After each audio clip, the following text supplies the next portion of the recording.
আপনি কি কখনো রাতের অন্ধকারে একা বসে এটা ভেবেছেন যে আমি এত আমার আল্লাহকে ডাকি, তারপরেও আমার মনটা শান্ত হয় না কেন? আমি এত দোয়া করি, তারপরেও আমি আমার গুনাহগুলোকে কেন ছাড়তে পারি না?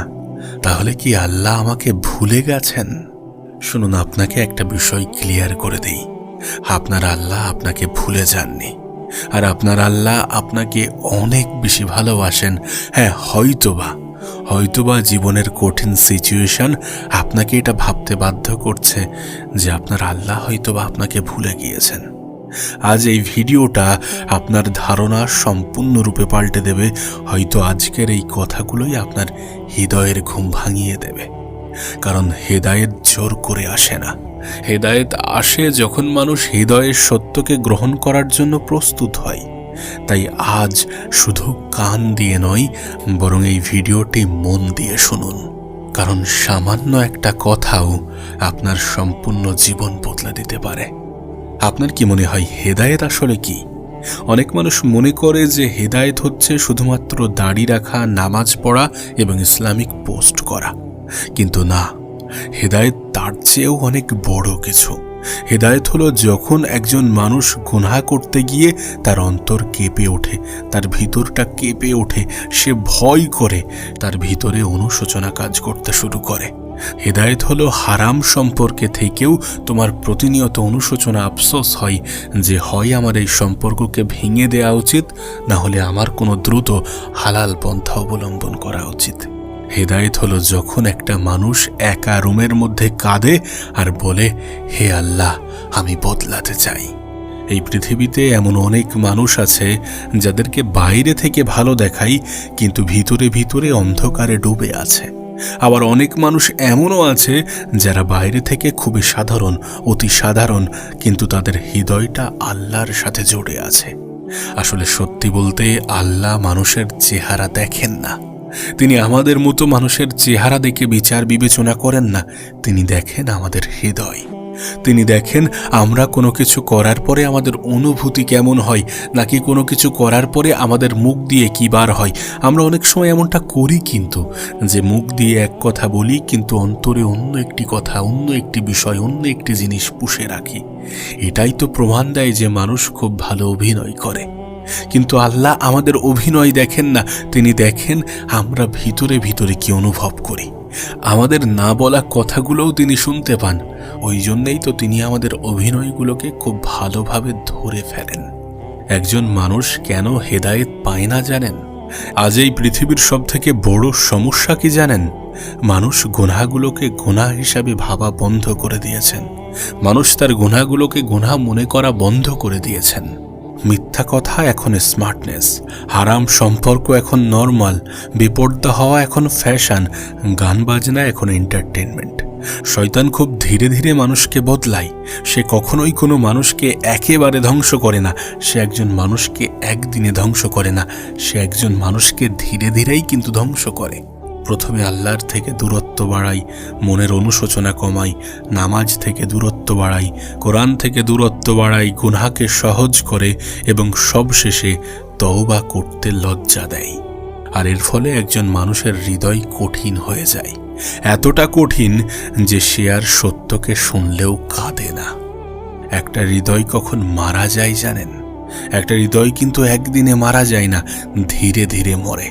প্রতিটা গুনাহ হৃদয়ে কালো দাগ ফেলে। একটা মিথ্যা, একটা হারাম সম্পর্ক, একটা অন্যায়, একটা অহংকার, আর এইভাবেই হৃদয় অন্ধকার হয়ে আসে। তারপর মানুষ নামাজ পড়েও শান্তি পায় না। তার কারণ শুধুমাত্র শরীর সিজদায় গেলে হয় না, মনকেও সিজদায় যেতে হয়। তবে শুনুন, আল্লাহ এখনো আপনাকে ডাকছেন। আপনি যত বড়ই গুনাহগার হন না কেন, আল্লাহ আপনার জন্য দরজা সবসময় খোলা রেখেছেন। আমাদের আল্লাহ আমাদের জন্য দরজা সবসময় খোলা রাখেন। আপনি হয়তোবা 1000 বার গুনাহ করেছেন, কিন্তু আল্লাহর রহমত আপনার গুনার থেকে অনেক বড়। শয়তান আপনাকে বলবে যে তোর দ্বারা আর হবে না, কিন্তু আল্লাহ আমাদেরকে বলছেন যে আমার রহমত থেকে নিরাশ হও না। আর এই কথাটা মনে রাখুন, যে মানুষ তওবা করে সে আল্লাহ পাকের কাছে সবথেকে প্রিয় মানুষদের মধ্যে একজন। দেখুন, মানুষ গুনাহ করবে এটা স্বাভাবিক বিষয়, কিন্তু মানুষ গুনাহ করার ফলে যদি তার মধ্যে অনুশোচনা কাজ না করে, মানুষ গুনাহ করবে এটা স্বাভাবিক বিষয়, কিন্তু গুনাহ করার আগে তার মনে যদি কোনো ভয় কাজ না করে, তাহলে মনে করতে হবে যে তার অন্তরটা মারা গিয়েছে। আমরা গুনাহ করার পরেও যদি আমাদের মধ্যে তওবা করার চিন্তা না আসে, তাহলে বুঝে নিতে হবে যে আল্লাহর থেকে আমাদের দূরত্ব কতটা তৈরি হয়ে গিয়েছে। শয়তান তাদের মিশনে সফল হয়েছে, শয়তান তার উদ্দেশ্যে কামিয়াব হয়েছে, আর আমাদেরকে তো এটাই প্রতিরোধ করতে হবে, শয়তান যেন তার মিশনে কামিয়াব হতে না পারে। কেউ তওবা করলে আল্লাহর কাছে ছোট হয়ে যায় না, বরং আল্লাহ পাকের কাছে তার সম্মান বৃদ্ধি পায়। আল্লাহ পাক তাকে আরো বেশি বেশি ভালোবাসা দেয়। এই 5টি জিনিস আমাদেরকে আল্লাহর থেকে দূরে সরিয়ে দেয়, এই 5টি জিনিস আমাদেরকে হেদায়েত থেকে দূরে নিয়ে যায়। প্রথমত হচ্ছে নামাজ ছেড়ে দেয়া। দেখুন, নামাজ শুধুমাত্র একটি ইবাদত নয়, নামাজ হলো আল্লাহর সাথে সম্পর্ক। যেদিন একজন মানুষ নামাজ ছাড়ে, সেদিন থেকে সে ভিতরে ভিতরে ভেঙে পড়তে শুরু করে। 2 নম্বর যে বিষয়টি আমাদেরকে হেদায়েত থেকে দূরে নিয়ে যায়, সেটি হচ্ছে হারাম সম্পর্ক। বর্তমানে সবথেকে বড় ফিতনাগুলির মধ্যে একটি হচ্ছে হারাম সম্পর্ক। শয়তান এটাকে ভালোবাসা বলে দেখায়, কিন্তু শেষটা কি হয়? কান্না, ডিপ্রেশন, অস্থিরতা, আল্লাহর থেকে দূরত্ব। যে সম্পর্ক আল্লাহকে খুশি করে না, সেই সম্পর্ক কি কখনো শান্তি দেয়? তাই আপনার কাছে অনুরোধ করব, যদি আপনি কোনো হারাম সম্পর্কের মধ্যে থেকে থাকেন, তাহলে দ্রুত সেটা থেকে বার হয়ে আসুন, না হলে দ্রুত কোনো হালাল পন্থা অবলম্বন করুন। 3 নম্বর বিষয় হচ্ছে অহংকার। ইবলিসের সব থেকে বড় গুনাহ কি ছিল জানো? অহংকার। সে সেজদা করতে অস্বীকার করেছিল। আজ অনেক মানুষ অহংকারের কারণে সত্য মেনে নিতে পারে না। আজ অনেক মানুষ শুধুমাত্র আমি আমি করতেই ব্যস্ত, বা সবকিছু আমার যোগ্যতা, সবকিছু আমার ক্ষমতা, আমি চেষ্টা করেছি বলে পেয়েছি, এমন চিন্তা ভাবনা, অন্যকে ছোট করা, অন্যকে হেয় করা, এটা যেন আজকের দিনে দাঁড়িয়ে নর্মাল হয়ে গিয়েছে। অহংকার ঠিক যেমন একজন মানুষের পতনের কারণ, ঠিক তেমনি অহংকার আমাদের থেকে আমাদের হেদায়েত দূরে সরে যাওয়ার কারণ। এই পৃথিবীতে মহান রব্বুল আলামিন যাদেরকে পছন্দ করেন না, তাদের মধ্যে অন্যতম এক শ্রেণীর ব্যক্তি হচ্ছে অহংকারী ব্যক্তি। 4 নম্বর বিষয় হচ্ছে খারাপ সঙ্গ। দেখুন, আপনি কার সাথে সময় কাটান, কার সাথে মেশেন, কার সাথে চলাফেরা করেন, এটাই আপনার ভবিষ্যৎকে ঠিক করে দেয়। আপনি কোন পরিবেশে আছেন, কাদের সাথে মিশছেন, কাদের সাথে চলাফেরা করছেন, এটা অনেকটা স্পষ্ট করে দেয় যে আপনার ভবিষ্যৎ কেমন হতে চলেছে। যে বন্ধু আপনার সৎ কাজের পরামর্শ দেয় না, যে বন্ধু আপনাকে অসৎ কাজের দিকে ঠেলে দেয়, যে বন্ধু আপনার সাহায্য করার পরিবর্তে আপনাকে হিংসা করে, যে বন্ধু আপনার কোনো সুপরামর্শ দেয় না, যে বন্ধু আপনার থেকে আপনার আল্লাহর দূরত্ব বাড়িয়ে দেয়, সে বন্ধু না, সে ধ্বংসের রাস্তা। এই ধরনের সঙ্গকে যতটা সঙ্গী না বানানো যায়, ততই আমাদের জন্য ভালো। এই ধরনের সঙ্গ থেকে যতটা দূরত্ব বাড়ানো যায়, ততই আমাদের জন্য ভালো। 5 নম্বর বিষয় হচ্ছে দুনিয়ার মোহ। আজকের দিনে দাঁড়িয়ে মানুষ দুনিয়ার পিছনে দৌড়াতে এত পরিমাণ ব্যস্ত যে সে আখিরাত ভুলে যায়।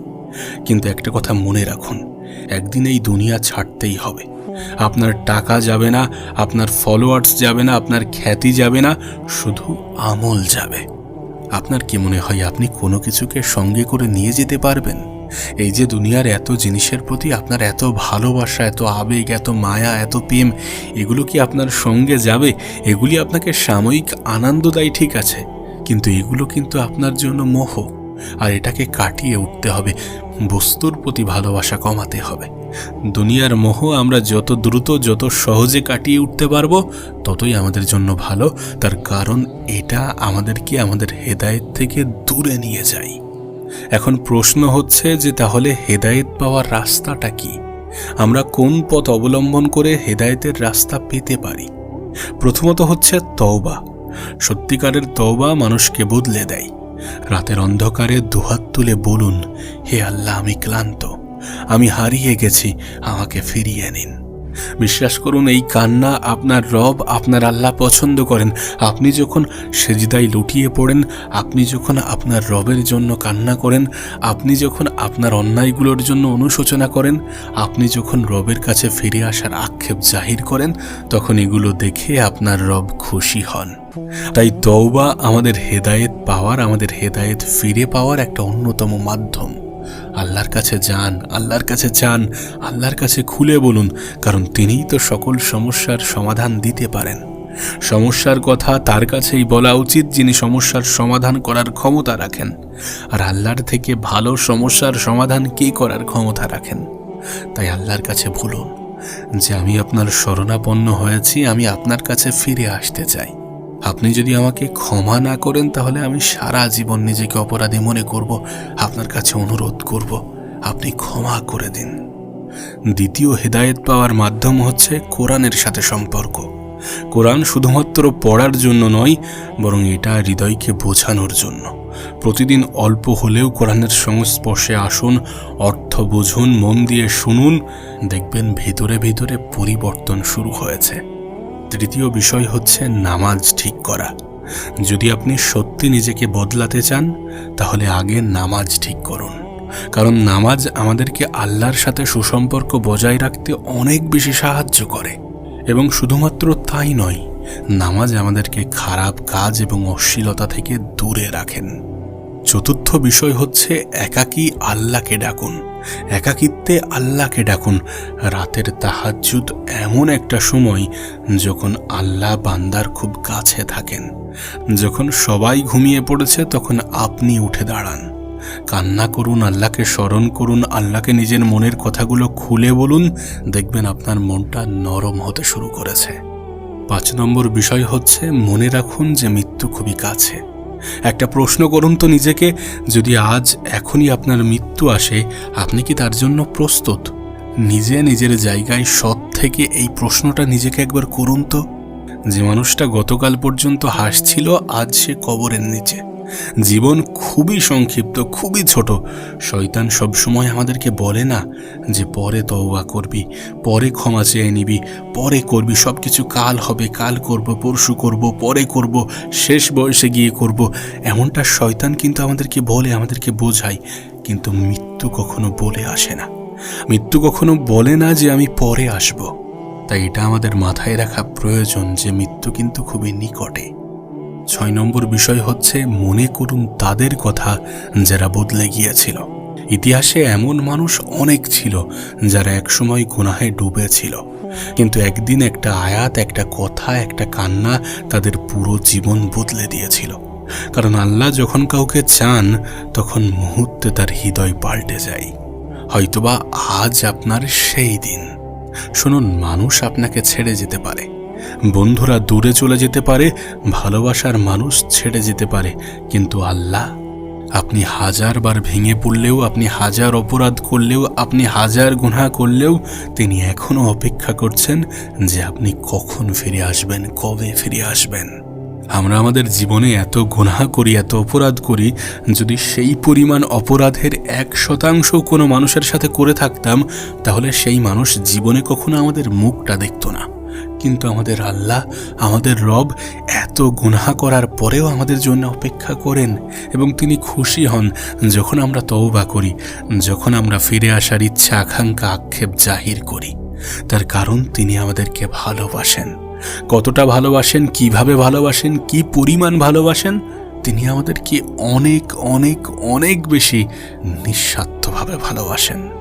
আপনি যদি আজ সত্যি সত্যি আপনার আল্লাহর দিকে এক কদম এগিয়ে যান, তাহলে আপনার আল্লাহ আপনার দিকে দৌড়ে আসবেন। দেখুন, আজকের এই ভিডিওটি শেষ করার আগে আমি শুধুমাত্র একটা কথা আপনাকে বলতে চাই, একটা কথা আপনাকে বোঝাতে চাই, যে দুনিয়াতে সব থেকে বড় সফলতা কিন্তু টাকা না, খ্যাতি না, ভাইরাল হওয়া না। সব থেকে বড় সফলতা হলো যে আপনার আল্লাহ আপনাকে হেদায়েত দিয়েছেন। তার কারণ হেদায়েত ছাড়া একজন মানুষ কিন্তু বেঁচে থেকেও মৃত। হ্যাঁ, হেদায়েত ছাড়া একজন মানুষ বেঁচে থেকেও মৃত। তাই আজ এখনই এই মুহূর্তে সিদ্ধান্ত নিন যে আপনি বদলাবেন, আপনি নামাজে ফিরবেন, আপনি আল্লাহর দিকে ফিরবেন। আর যদি সত্যি মন থেকে আল্লাহকে ডাকেন না, তাহলে বিশ্বাস করুন, হেদায়েত আপনার জীবনেও চলে আসবে। তাই আল্লাহর থেকে দূরত্ব বাড়ানোর চেষ্টা করবেন না। যে সকল জিনিসগুলো আপনার এবং আপনার রবের মাঝে বাধা সৃষ্টি করে, যে সকল জিনিসগুলো আপনার এবং আপনার রবের থেকে দূরত্ব তৈরি করে, দূরত্ব বৃদ্ধি করে, সেই সকল জিনিসগুলোকে ছেড়ে দিন। অপরাধ এবং আপনার রবের মাঝে আপনার রবকেই বেছে নিন। এই কথাগুলো যদি সত্যি আপনার মন ছুঁয়ে যায়, তাহলে এই ভিডিওটিকে শেয়ার করবেন। হয়তো আপনার একটি শেয়ার আর একজন মানুষের হেদায়েতের কারণ হয়ে যাবে। মহান রব্বুল আলামিন আমাদের সকলকে সঠিক পথে চলার তৌফিক দান করুক। আমিন।